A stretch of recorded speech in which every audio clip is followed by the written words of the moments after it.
Hello, I'm Marites Vito. Welcome to Southeast Asia Speaks.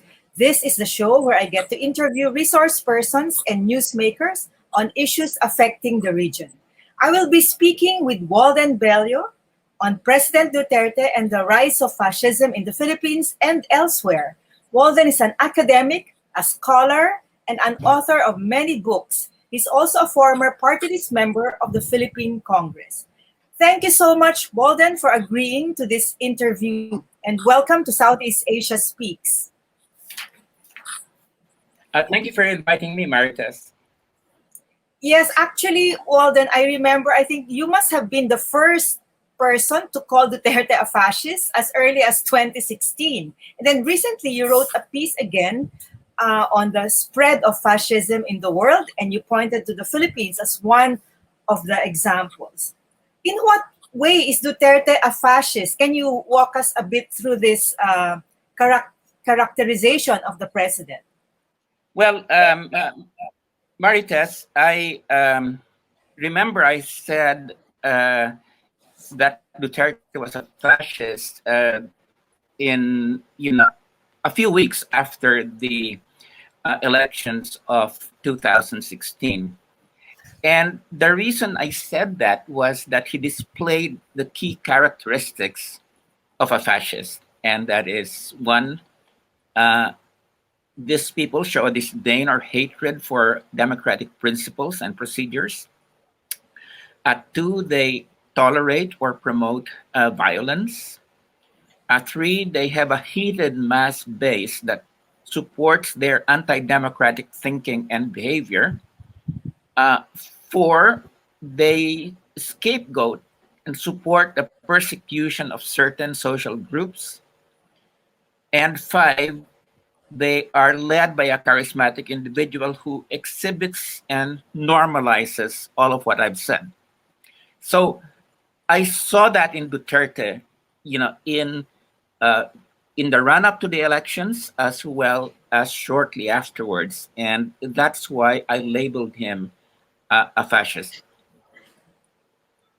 So, Walden, people still call him authoritarian or strongman ruler, but hardly has that F word, as you called it, that F word picked up. Why is this so? And I think also you said that we shouldn't wait to see the signs of fascism in a Hitler or a Mussolini. Can you talk to us about that? Why hasn't the F word picked up, but you've seen the danger signs already? Yes, well, I think part of the reason is that the word fascist has been used so often in politics to refer to repression or somebody who's repressive, so that it's sort of lost its real political meaning. The second thing is that especially analysts and academics did not want to use the word fascist because of the connotations of Hitler or Mussolini, and that this image would sort of cloud what was unique about Duterte. And I can, sort of understand that. But at the same time, um, uh, you know, other words do not really fit. Authoritarian. We have military dictators who are, authoritarian, and that doesn't really capture the essence of Duterte. People have said he's a populist, but a populist is really a matter of style, rather than substance. The way somebody comes across appeals over institutions to the base. That's sort of a political style. And so, and there have been other terms that have been used for him, like a big boss or the boss of the bosses. But a political boss is really somebody who, just wants to control. Yes, he may kill here and there, But Duterte was marked by this indiscriminate killing of thousands, So the idea of his being the boss of bosses or a political boss just doesn't capture it. And so that is why, the way he brought together these key characteristics of fascism is, the reason why I termed him a fascist. And that's why I think it's very important to have discussions like this that illuminate why the best description of him is a fascist. So, Walden, would you say that Marcos was a fascist? Are he and Duterte of the same mold? Well, I would say that we used to call Marcos a fascist in the sense that we said he was a repressive ruler. No? And in that sense, he does share some characteristics with Duterte. But I would hesitate to say that Marcos was a fascist. He definitely was an authoritarian figure, but Marcos was more of what Peter Evans called a predatory person, a predatory political figure. The main thing for Marcos, was really converting, everything into something that would materially benefit his family or his dynasty. And something that Mobutu said, they really describes Marcos. And here is, I'll just quote this: everything is for sale, everything is bought in our country, and in this traffic, holding any slice of public power constitutes a veritable exchange instrument, convertible into illicit acquisition of money or goods. So Marcos really was, the rent seeker par excellence. And Duterte is not quite that. Duterte, yes, he may be corrupt here and there, but there's an ideological element to him. The idea, that that it is, criminals and drug dealers that create the problems in society, and therefore we must eliminate them. He has this eliminationist streak that you really did not find in Marcos in terms of his focus on eliminating a certain social group, but which you found, say, in Hitler and a number of others who are these ideologues that feel that certain social groups are responsible for ills of society and therefore they must be eliminated. So one of the things I said at that time, and I would still hold, is uh, Duterte, had this what you might call exercise, this blitzkrieg kind of fascism. If you remember, the main thing he did immediately was launch into the drug war, which killed thousands. And I think that sort of so shocked the population that it made it much easier for him to be able to later, destroy other democratic institutions and practices. And he showed that too in his treatment of Laila de Lima. It was a blitzkrieg type of thing in which he went for the jugular and he said, De Lima is part of the drug cartel. It so amazed people and stunned people that it made them doubt their senses. Maybe De Lima is in fact part of this. So that was what, although it was patently untrue, I think it so shocked people, that he succeeded sort of in pushing, his definition of Laila de Lima. The other thing too, I think that we must really realize, Marites, is that he has a heated mass base. Marcos did not have that. Marcos, ruled through maybe, just maybe his control of the military, his control of the security forces. But I would doubt whether Marcos could be said to have had a heated mass base, aside, of course, from the solid north and maybe parts of the Visayas where Imelda comes from.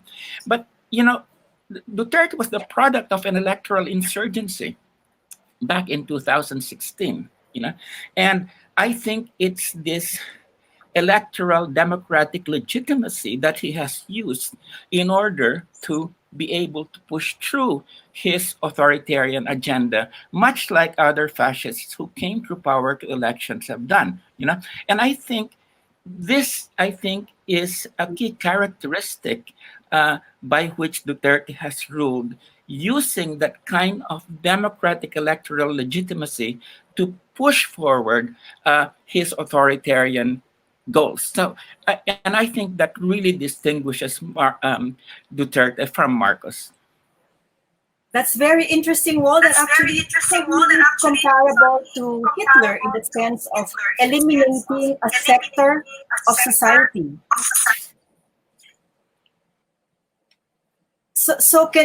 We can say that Duterte is like a Hitler in that sense, because you're very striking what you said about targeting a certain sector of the society and of the population and eliminating them. I've never really thought of it that way, but in that sense, then he's a fascist like Hitler.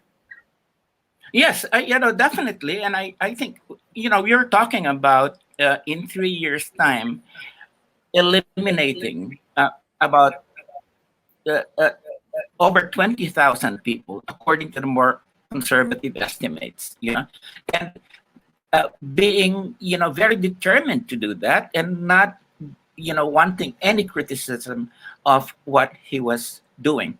Now, what distinguishes him, though, from a guy like Hitler is the persecution of the Jews in when with Hitler came towards the middle of his regime, around, when they were really persecuted, about 1935, 36, 37.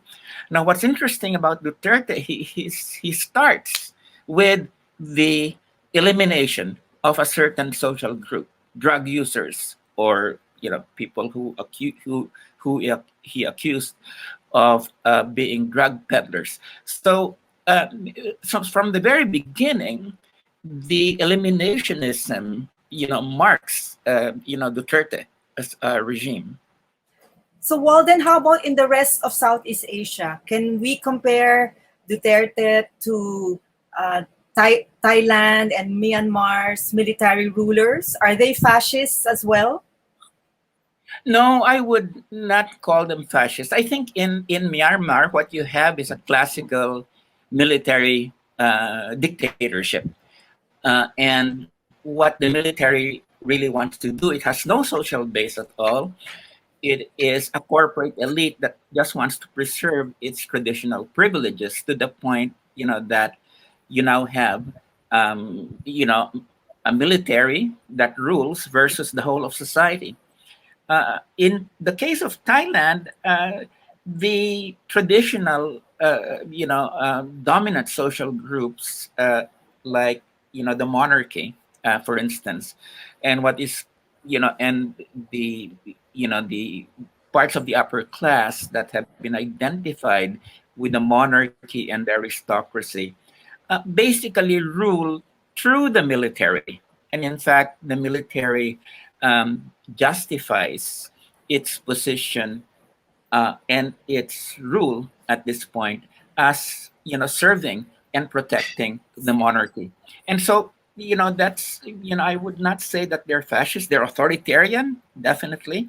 But again, I want to come back to some of the characteristics of Duterte that he shares, for instance, with Modi in India, and with Donald Trump, and with Orban in Hungary. And that is that he does have a social base. Um, and this social base, is made up of active um, supporters, uh, as well as passive supporters, but they're there, And to say that Duterte is just manipulating these people, I don't think is correct. There's an element of manipulation by his people, but there's also an element of devotion to Duterte among these people. The second thing that I think marks him as sharing the characteristics of people like Trump, who is a fascist, in my view, and and Modi uh, is that he's charismatic. Now, his charisma may not be the same as the inspirational sort, like Modi has, or the kind that Trump has, because all charisma is not the same. But there is some people have called it his gangster charm, but definitely that's there. So I think you know uh, to try to place Duterte within the traditional categories of dictator or authoritarian or populist just does not work. There is really something here that goes beyond the Philippine tradition and links him up to all of these people that, as many have said, how come these people are all appearing at the same time on a world stage?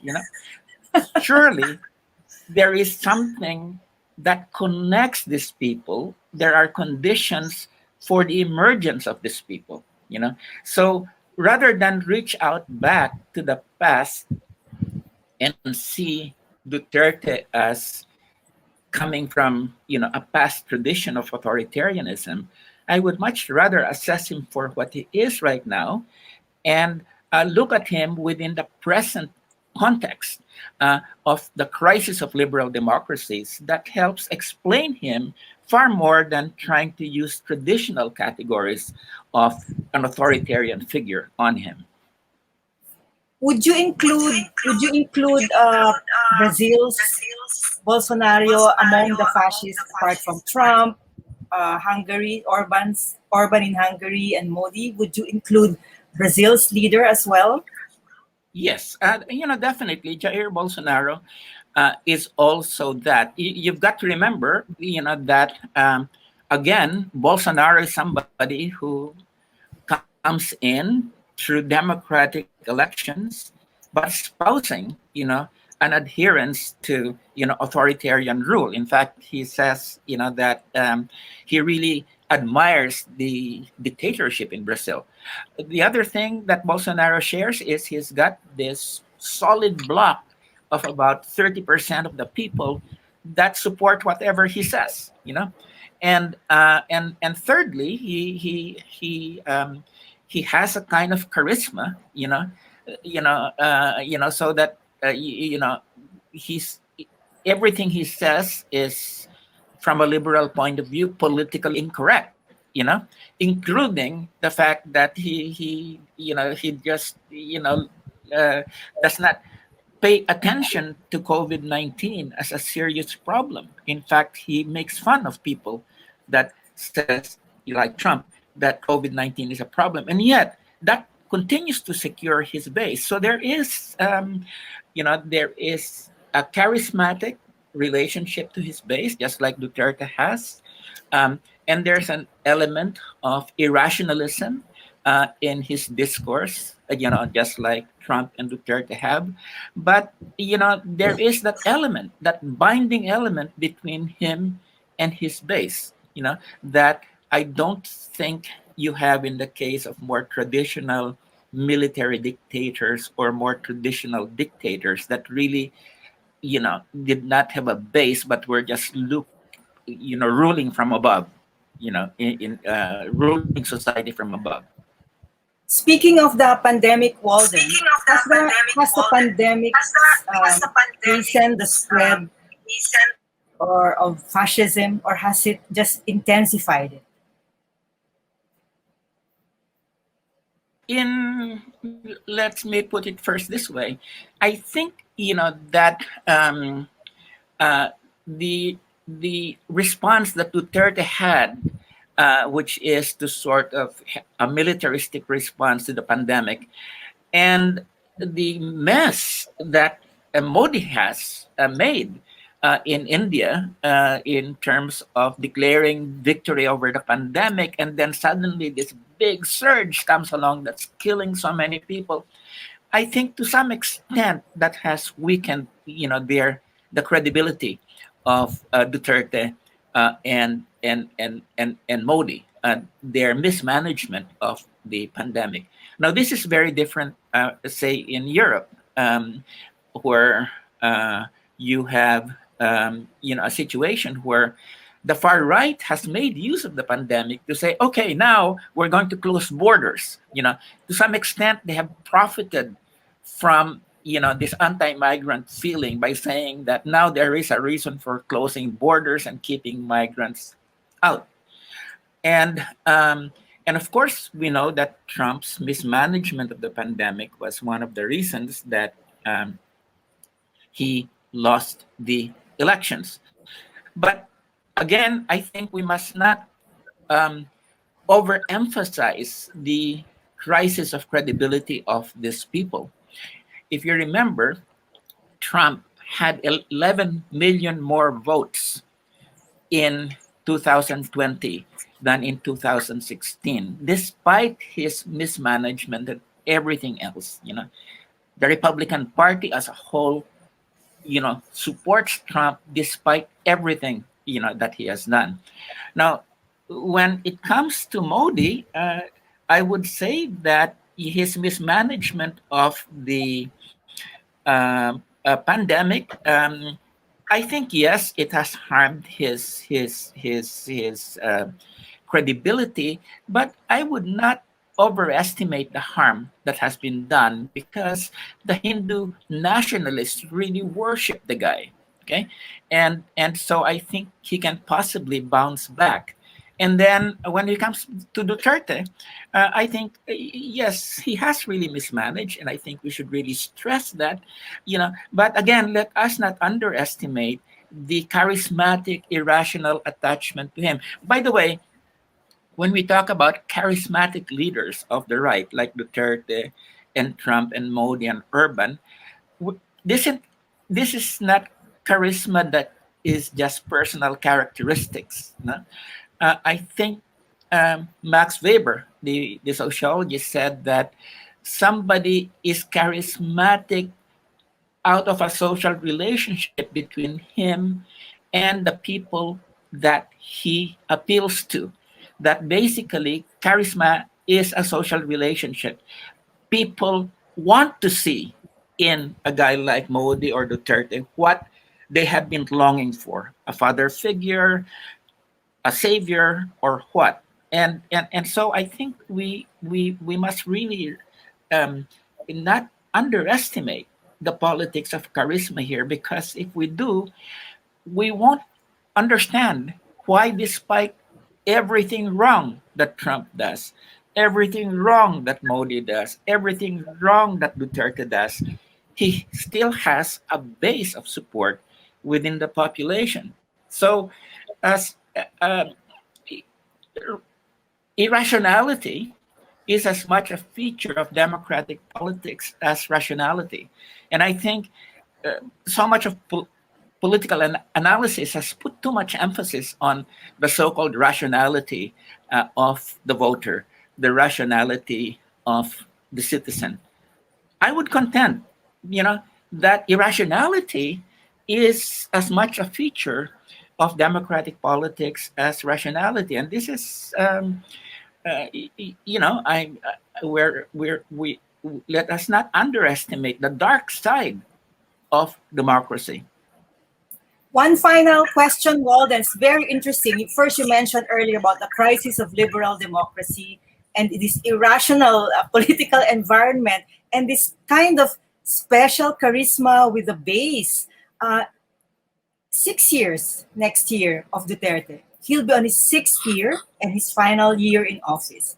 How can the Philippines avoid a continuity, or how can the Philippines avoid having another fascist leader in the shape and form of Duterte? Well, this is a big question, and let me just answer it this way.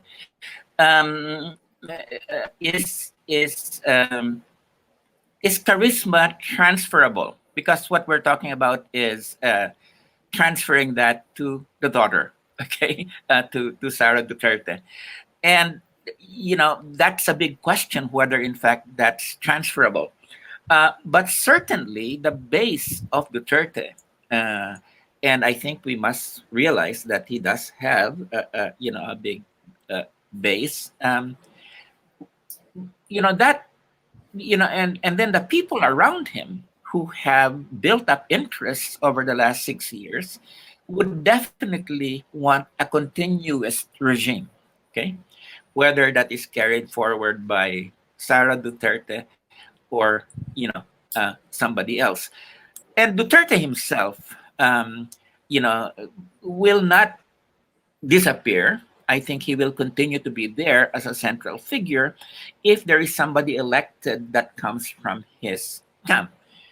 Because he definitely would not want to be tried for human rights abuses or to be turned over to the International Criminal Court, for instance. So there is that element of self-preservation, that will push him to make sure that he has the successor that he wants.